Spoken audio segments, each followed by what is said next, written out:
नमस्कार दोस्तों, धर्म रहस्य चैनल में आप सभी का एक बार फिर से स्वागत है। गुरु शक्ति के अनुभव की अभी तक आपने एपिसोड सुने हैं। अब इनकी इस जीवन के सत्य अनुभव की कहानी को आगे बढ़ाते हुए आइए जानते हैं कि आगे क्या घटित हुआ था। प्रणाम गुरुदेव, चरण स्पर्श। गुरुदेव, जैसा कि आपने कहा था कि यह अनुभव मुझे भेजना, मैं यह अनुभव आज आपको भेज रही हूँ। प्रणाम गुरुदेव, चरण स्पर्श। आपने मेरे अनुभव पे वीडियो बनाया, उसके लिए आपका बहुत बहुत धन्यवाद। गुरुवर, मैं बताती हूँ आगे क्या हुआ।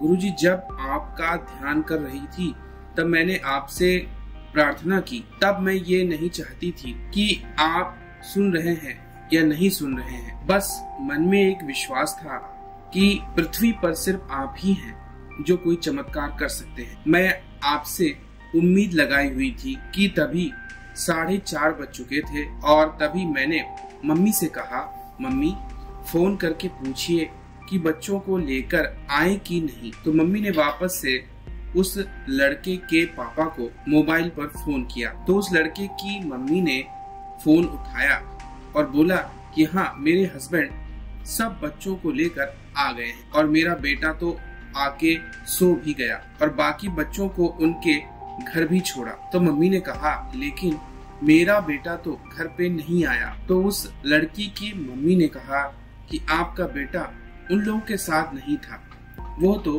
11 बजे ही वहाँ से चला गया था। फिर मम्मी ने कहा, नहीं, मेरा प्रथम उन सब बच्चों के साथ ही था। आप अपने बेटे से पूछिए ना कि कहाँ है। प्रथम तो उस लड़के की मम्मी ने बोला। मेरे बेटे ही बोला मुझसे कि प्रथम 11 बजे ही चला गया था। इतना बोल के उस लड़के की मम्मी ने फोन भी कट कर दिया।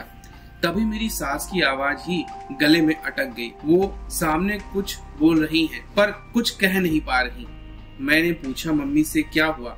मम्मी ने मुझे सब बताया। मैंने कहा, अरे वो लड़की या लेडीज झूठी है लगता, क्योंकि वह झूठ आखिर बोल क्यों रही है। 11 बजे तो प्रथम यहाँ पर ही था। होटल से उसने फोन भी किया था और उसके बाद सब लोग मैरीन ड्राइव गए थे और उस लड़के के पापा ने ही कॉन्फ्रेंस कॉल से हमारी बात भी प्रथम से करवाई थी। 1:15 पर हमने प्रथम से बात की थी, उसी लड़के के फोन। तभी सब बच्चे साथ में ही थे। तो अभी वो ऐसा क्यों बोल रही है। मैंने वापिस उस नंबर पर कॉल किया तो उसका मोबाइल स्विच ऑफ, यानी लड़के की मम्मी ने फोन स्विच ऑफ कर दिया।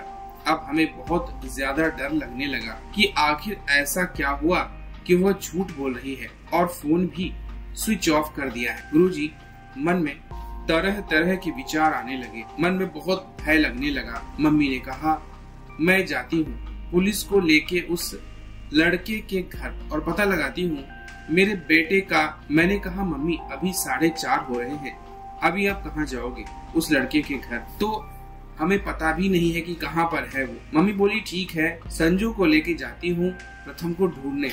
मैंने कहा, मम्मी उनको सोने दीजिए, उनको बुखार आ गया है। गुरुजी, देवर को पता भी नहीं था कि प्रथम अभी तक घर नहीं आया है। वो तो रात को दवाई खाकर सो गया था और मैंने उनको बुखार की वजह से उठाया भी नहीं। लेकिन अभी मैं भी बहुत डरी हुई थी। मम्मी अकेले ही जाने लगी प्रथम को ढूंढने के लिए। मैंने उनको शांत किया और बोला, मम्मी अभी 4:30 हो रहे हैं, हमें 6 बजे तक वेट कर। अगर 6 बजे तक प्रथम नहीं आया तो हम दोनों उसे ढूंढने जाएंगे। मम्मी ने कहा, 6 बजे तक आएगा तुझे कैसे पता? मैंने मोबाइल में इंडिकेटर में ट्रेन का टाइम देखा। उस समय 4:30 बजे के बाद ट्रेन चालू होगी वो दिखा रहा। तो मैंने मम्मी से कहा, देखिए मम्मी, अगर प्रथम वहाँ से आया तो अभी 6 बजे तक आ जाएगा और अगर CST से आएगा तो भी 6 बजे तक आ जाएगा। तभी मम्मी ने कहा, ठीक है, लेकिन 6 बजे तक अगर प्रथम नहीं आया तो मैं जाऊंगी उसे ढूंढने। और मम्मी चेयर लेकर बालकनी में ही बैठ गई। गुरुदेव, हमारा घर 3rd फ्लोर पर है। हमारी बालकनी से बिल्डिंग की गेट दिखाई देती है। कोई आए तो हम गेट से तो हमें दिख जाता है। मम्मी एकटक उसी गेट की और देख रही थी। मैंने मम्मी को जैसे तैसे शांत किया, लेकिन मैं खुद बहुत डरी हुई कि आखिर वो लेडीज ने क्यों झूठ बोला और फोन भी स्विच ऑफ कर दिया। गुरुदेव, मन में सिर्फ नेगेटिव विचार ही आ रहे थे कि कहीं मेरी ड्राइव में कुछ हुआ तो नहीं है। मेरे बेटे के साथ कहीं मस्ती में मेरा बेटा पानी वगैरह में तो नहीं गिर गया, या फिर दोस्त लोग कुछ लड़ाई हो जिसकी वजह से कहा सुनी हो गई हो और गुस्से में प्रथम को कहीं मारा पीटा हो और अभी पुलिस आएगी तो कई गलत भावनाएं मेरे मन में आ रही। मेरे हाथ पांव कांपने लगे डर के मारे। गुरुदेव, मैं बहुत डर गई थी और मन में भय और सिर्फ भय था। मैं लिख नहीं पा रही हूँ गुरुदेव, उस वक्त मेरी क्या हालत थी। मुझे प्रथम को वह चेहरा भी याद आ रहा था कि शाम 4 बजे वो मुझसे बाय मम्मी कह के घर से निकला था। क्या वो मैंने आखिरी बार देखा था अपने बेटे को? गुरुजी, आंखों में आंसू ही नहीं रुक रहे थे और मैं बस रोए जा रही। आपको याद किया गुरुजी और आपसे ही मन बोला कि हे गुरुदेव, कोई मार्ग दिखाइए, मैं क्या करूं। कि तभी गुरुदेव मुझे आपकी ही वो वीडियो याद आई, माता के 32 नाम की साधना की, जिसमें आपने अपना स्वयं का अनुभव बताया है कि आपने कहा कि कैसे माता के 32 नाम से माता भय से मुक्ति प्रदान करती है। मैंने मोबाइल में टाइम देखा, सुबह के 5 बज रहे थे। तभी गुरुदेव मैंने हाथ जोड़ करके आपसे प्रार्थना की कि मैं आपके कहे अनुसार माता के नाम लेती हूँ, मगर मुझे क्षमा करें गुरुदेव, मुझे माता के 32 नाम तो नहीं आते, मगर मैं माता के जो पहले नाम थे और माता दुर्गा का जो नाम था उसी का जाप करती हूँ। अब ये आपकी जिम्मेदारी है कि माता मेरी पुकार सुन ले, क्योंकि आपके ऊपर विश्वास करके मैं यह कार्य करने जा रही हूँ। माता का नाम जाप कर रही हूँ। गुरुदेव, मेरा ये जब सफल हो आशीर्वाद दीजिएगा। मैंने माता से हाथ जोड़ करके क्षमा मांगी कि माता मुझे 32 नाम तो नहीं आते, इसलिए मैं केवल जय माँ दुर्गा जाप करने वाली हूँ। माता, मेरा बेटा 6 बजे से पहले घर पर आ जाए, मुझे इस भय से मुक्त करे। माँ, एक माँ की पुकार सुन लीजिए। माँ और गुरुदेव, मैं दरवाजे के पास बैठ गई, जय माँ दुर्गा का जाप करने लगी। जाप करते करते मुझे मेरे बेटे का ही चेहरा सामने आ रहा था जब वो घर से निकला था, बाय मम्मी बोल करके। और गुरुदेव, बार बार मुझे पुलिस का डेड बॉडी का दृश्य जैसा दिखाई दे रहा था। तो मैंने माँ से बोला कि माँ, 6 बजे से पहले डोर बेल बजा दीजिएगा और दरवाजा अगर मैं खोलूं तो मेरा प्रथम मुझे वहाँ से निकलता हुआ दिखाई दे, यही दृश्य देखूं और कोई दूसरा दृश्य मुझे ना दिखाना माँ।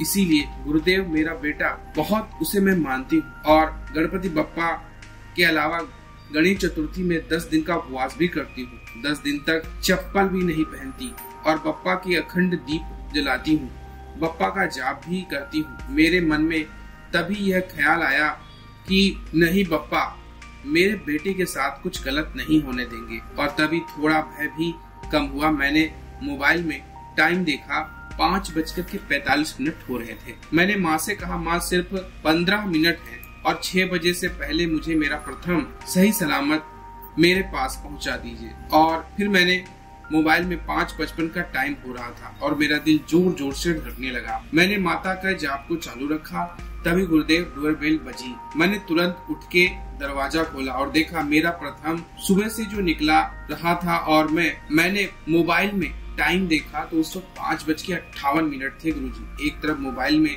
टाइम और दूसरी तरफ मेरा बेटा शूज यानी कि अपनी जूता है उसे निकाल रहा था। मैंने देखा गुरुजी, मेरी आंखों से खुशी के आंसू निकल रहे थे। मैं क्या करूं? अगर उस वक्त गुरुदेव आप वहां होते तो मैं आपके चरण को धो करके पानी पीती। मैं मान गई गुरुदेव, आपको सब कुछ में पता होता है। माता पराशक्ति के आप अवतार हैं, आप माता के ही अंश हैं जो इस पृथ्वी पर अवतरित हुए हैं। गुरुदेव, मैंने शायद बहुत पुण्य किया होगा, जिसके फल स्वरूप आप मुझे गुरु के रूप में मिले। गुरुदेव, आपने उस वीडियो में बताया था कि माता के प्रति आपकी श्रद्धा और विश्वास सच्चा होना चाहिए, नहीं तो माता के 32 नाम भी काम नहीं करेंगे। लेकिन देखिए ना गुरुदेव, आपके आशीष से सिर्फ एक नाम ने ही चमत्कार करके दिखा दिया। गुरुदेव, मैं क्या बोलूं, आपको बस इतना ही कहूंगी कि इस धरा पर आप साक्षात भगवान हैं। मेरे लिए तो है ही भगवान। गुरुदेव, उस दिन जब अध्यक्ष मीटिंग थी तब मैंने आपको पहली बार देखा और आपको देखकर भावुक हो गई और रो पड़ी, क्योंकि उस वक्त मेरी जो मन स्थिति थी कि मैं क्या करूं। आप मेरे सामने हैं, वो सारी बातें, वो समय मुझे याद आ गया और मैं अपनी इमोशनल पे कंट्रोल भी नहीं कर पाई। मैं उस वक्त के लिए क्षमा मांगती हूँ गुरुदेव कि आपसे पहली बार मिली और रोने लगी।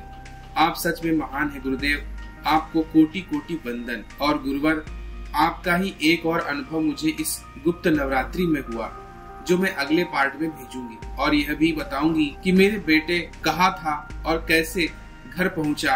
और गुरुदेव, मैं आपको गुरु पूर्णिमा पे एक छोटी सी धनराशि भेंट भी करूंगी, इसे कृपया स्वीकार करें गुरुदेव। मैं आपको मेरे बच्चों की फोटो भी भेज रही हूँ, उनको अपना कीमती आशीर्वाद प्रदान करें। आपका आशीर्वाद बहुत फलीभूत होता है गुरुदेव। लिखने में अगर कोई भूल हुई हो तो क्षमा करें गुरुदेव।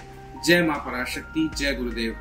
आप चाहे तो यह फोटो आप स्क्रीन पर भी दिखा सकते हैं गुरुदेव, ताकि दर्शकों को विश्वास हो जाए कि यह एक सच्ची घटना है। तो यहाँ पर उन्होंने आगे बच्चों की अपने फोटो भी भेजी है, और जिला अध्यक्षों की मीटिंग में यह आती रहती हैं और हमारा वार्तालाप भी होता है। तो यह अनुभव जो है इस बात को दर्शाता है कि अगर आपके अंदर विश्वास प्रबल है तो माता अवश्य ही आपकी प्रार्थना सुनती है। मैं तो केवल उनके प्रचार का एक माध्यम मात्र हूँ। माता पराशक्ति को जन जन तक पहुँचाने के लिए, चाहे वो ट्रस्ट का निर्माण हो या फिर अपने धर्म रहस्य यूट्यूब चैनल के माध्यम से यह कार्य कर रहा हूँ। और संगठन को बड़ा करने के लिए हम लोगों ने जिला अध्यक्ष भी बनाए हैं और सदस्य भी बहुत सारे हमारे लोगों के साथ में जुड़े हुए हैं। नियमित रूप से जो धर्म रहस्य चैनल देखते हैं वो सारी जनता हमारे साथ है। एक विश्वास है मुझे कि हम सभी माता को जन जन तक पहुंचाने में सहायता एक दूसरे की करते हुए लगभग सभी को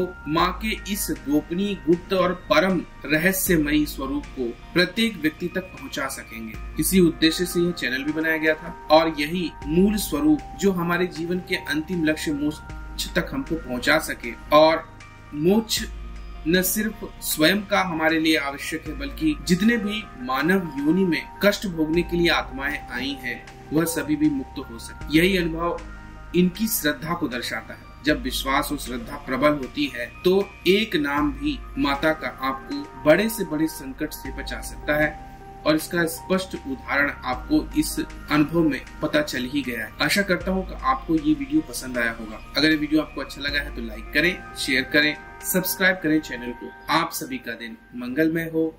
जय मां पराशक्ति।